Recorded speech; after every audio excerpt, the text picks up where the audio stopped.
Hello and welcome to We Learn Virtual Learning Network. This is session number 4, Intelligence and Aptitude of Life Skill Assessment and Development.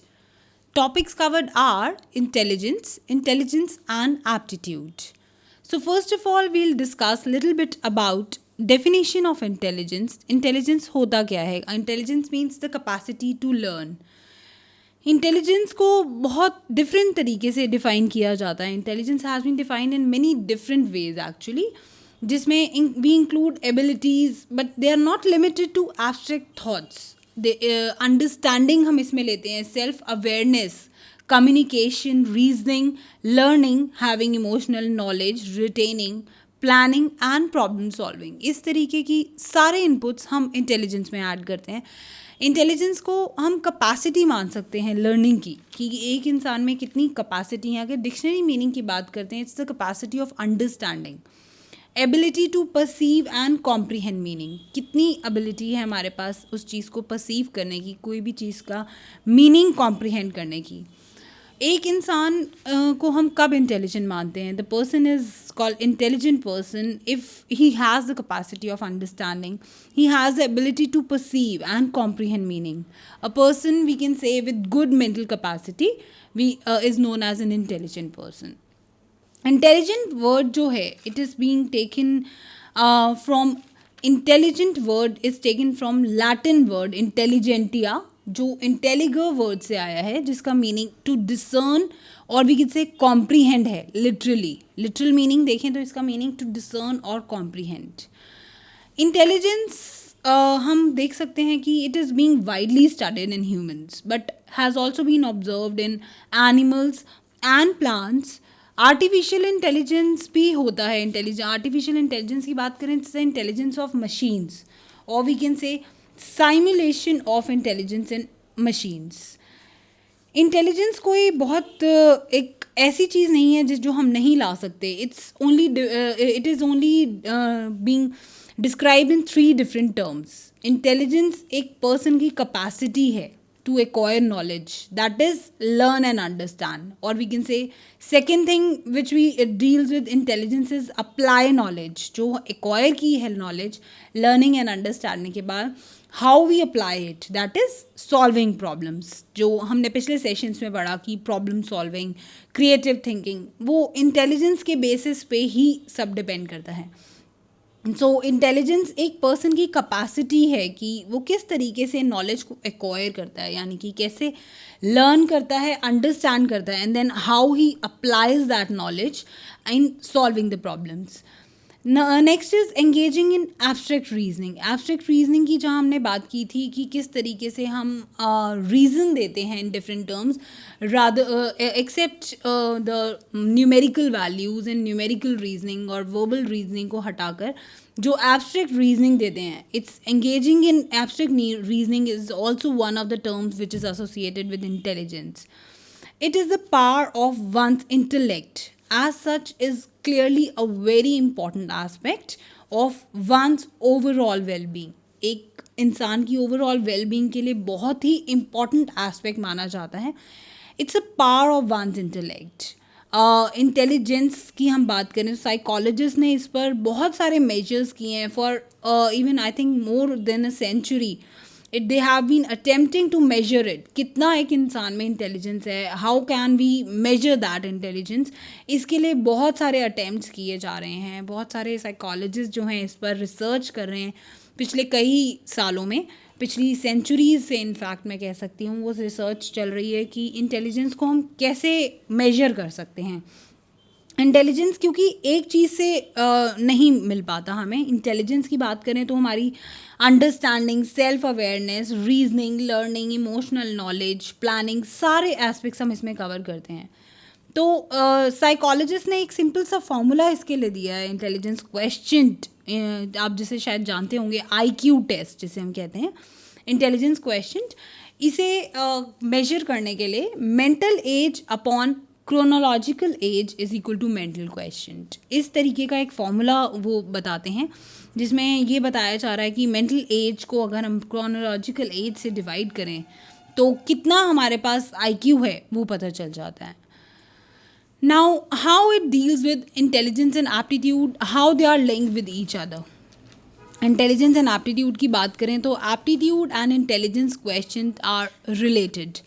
जैसा कि मैंने आपको पिछले session में बताया कि एप्टीट्यूड जो है हमारी एक इनेट एक्वायर्ड लर्नड और डेवलप कंपोनेंट ऑफ कॉम्पिटेंसी है कि किस तरीके से हम एक सर्टेन काइंड ऑफ वर्क को एट सर्टेन लेवल करने के लिए एक लर्नेड कंपोनेंट जो हम सीखते हैं कि किस तरीके से उस टास्क को किया जा सकता है at certain level, that's called aptitude. And intelligence question and aptitudes are closely linked to each other.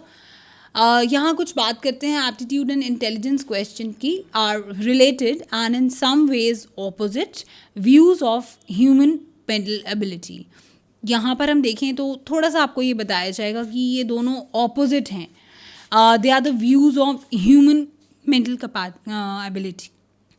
Whereas intelligence question sees intelligence as being a single measurable characteristics affecting all mental ability.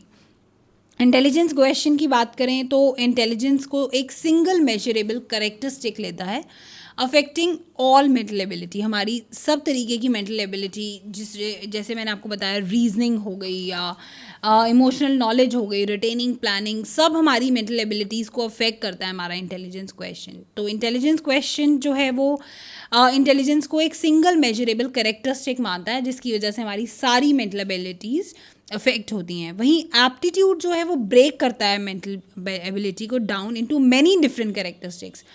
Intelligence की माने तो वो एक whole मानता है. Intelligence question की माने तो इंटेलिजेंस को आज सिंगल मेजरेबल कैरेक्टरिस्टिक मानता है.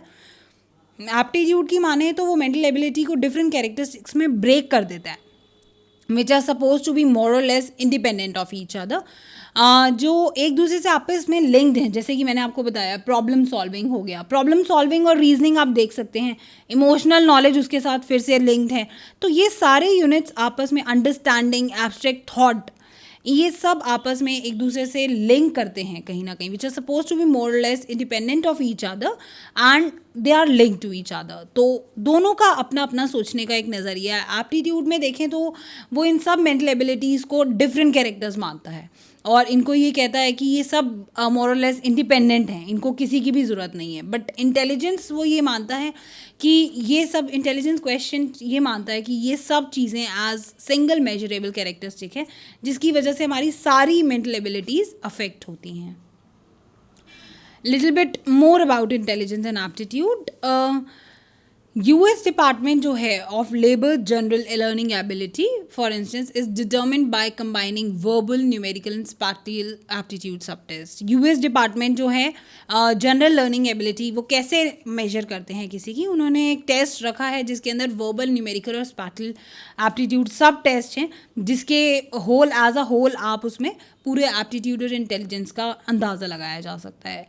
तो casual analysis with any group of test scores will nearly always show them to be highly correlated. तो इस तरीके के जो भी ग्रुप के टेस्ट स्कोर्स आएंगे they show them to be highly correlated, क्योंकि इस तरीके से verbal, numerical, spatial aptitude test में एक इंसान की इंटेलिजेंस का पता लगाया जा सकता है कि how much he applies knowledge on that thing, कितना एक्वायर्ड नॉलेज है उसके पास and how he apply that knowledge on different things and how he is engaged in abstract reasoning. So in a given person we can say some may be relatively low and others relatively high. अगर आपके पास कुछ लोग हैं जहाँ आप जिन पे research कर सकते हैं या किसी को भी आप अपनी लाइफ एक्सपीरियंसेस में देख सकते हैं, कुछ लोग आपको ऐसा लगेगा कि some are relatively low and others relatively high. In the context of an aptitude test, the high and low scores are usually not far apart because all ability test scores tend to be correlated. जैसा कि मैंने आपको बताया कि कोई भी high या लो में बहुत ज़्यादा नहीं फ़र्क होता, क्योंकि सारे हमारे जितने भी अब आप देख सकते हैं वर्बल, न्यूमेरिकल या स्पैटियल एप्टीट्यूड टेस्ट हैं, these all ability test scores tend to be correlated with each other.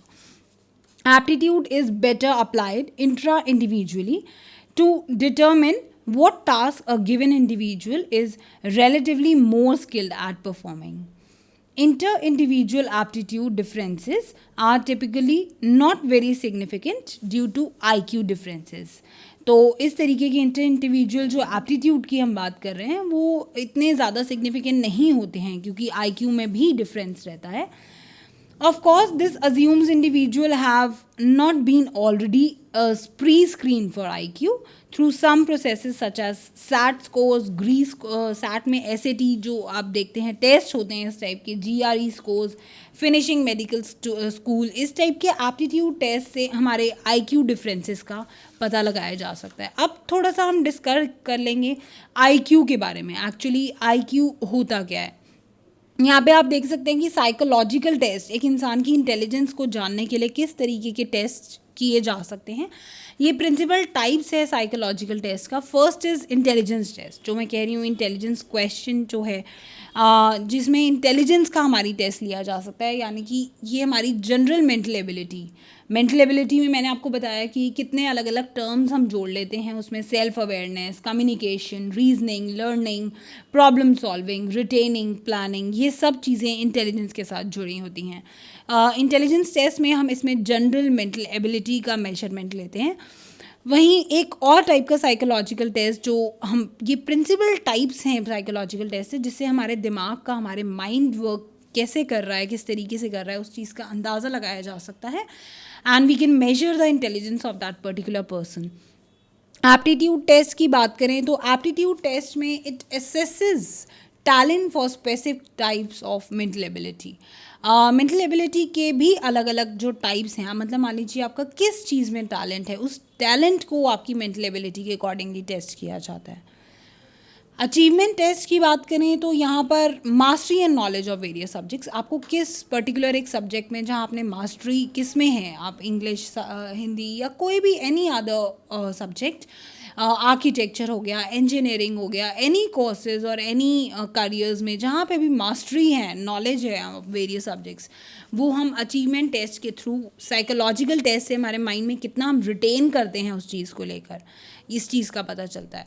Personality scales की बात करें यहाँ पर, इन तीनों टेस्ट से हम अपने motives, interest, values and attitudes का पता लगा सकते हैं. ये टेस्ट का मोरलेस एक ये रीज़न होता है, मोटिव ये होता है कि यहाँ से हमारे इंटरेस्ट, वैल्यूज़ एंड एटीट्यूड्स का पता चलता है. थोड़ा सा इंटेलिजेंस क्वेश्चन के बारे में बताते हुए मैं आपको ये बताऊंगी कि एक्चुअली इंटेलिजेंस क्वेश्चन जहाँ हम बात कर रहे हैं कि इंटेलिजेंस को नापा जा सकता है, मेजर किया जा सकता है, तो एक्चुअली ये इंटेलिजेंस क्वेश्चन होता क्या है. इंटेलिजेंस क्वेश्चन जो है इसको हम आईक्यू भी बोलते हैं.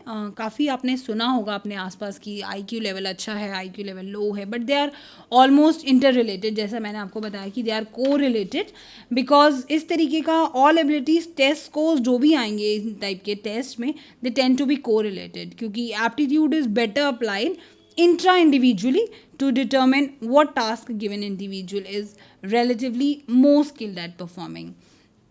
तो इस तरीके से हम इंटेलिजेंस क्वेश्चन को मेजर कर सकते हैं. थोड़ा सा इंटेलिजेंस क्वेश्चन को और डिस्क्राइब करते हुए मैं ये बताना चाहूँगी कि इंटेलिजेंस क्वेश्चन जो है वो आईक्यू होता है. It's a score derive from one of the several different standardize test. जो अभी हम टेस्ट की बात कर रहे हैं, इस तरीके के जो भी स्टैंडर्डाइज टेस्ट होते हैं, जैसे मैंने आपको बताया सैट स्कोर्स या अमेरिकन, जो मैंने आपको यूएस का अभी एक टेस्ट बताया, department of labour general learning ability, ये भी इस तरीके के स्टैंडर्डाइज टेस्ट जो हैं वो अटेम्प्ट करते हैं कि मेजर की जा सके इंटेलिजेंस लोगों की या किसी पर्टिकुलर पर्सन की. तो यहाँ से जो स्कोर आते हैं, आईक्यू जो है एक स्कोर है जो in different test, standardize test से मेजर किया जा सकता है हमारा इंटेलिजेंस. टर्म आईक्यू जो है वो जर्मन इंटेलिजेंस क्वेश्चन यहाँ से लिया गया, जर्मन वर्ड इंटेलिजेंस क्वेश्चन से लिया गया, and it was being coined by German psychologist William Stern in 1912. 1912 में एक जर्मन साइकोलॉजिस्ट विलियम स्टर्न ने ये नाम दिया. एक जर्मन टर्म था इंटेलिजेंस क्वेश्चन, उससे ही नाम दिया गया इंटेलिजेंस क्वेश्चन. आईक्यू को उसी से नाम मिला है. आगे इसके बारे में मैं थोड़ा सा और बताना चाहूँगी कि इन्होंने जो विलियम स्टर्न थे, German psychologist William Stern, in 1912 ने इन्होंने एक प्रपोज स्टडी दिया of scoring early modern childrens intelligence test such as those developed by Alfred Binet and Theodore Simon in the early 20th century. Although the term IQ is still in common use, आप आज भी देख सकते हैं कि ये कितने common use में हम इसे लेते हैं IQ को. Scoring of modern IQ tests, such as Wechsler Adult Intelligence Scale, is now based on a projection of the subject's measured rank on Gaussian bell curve. Gaussian bell curve एक बनाया गया है जिसमें एक with a center value, जिसमें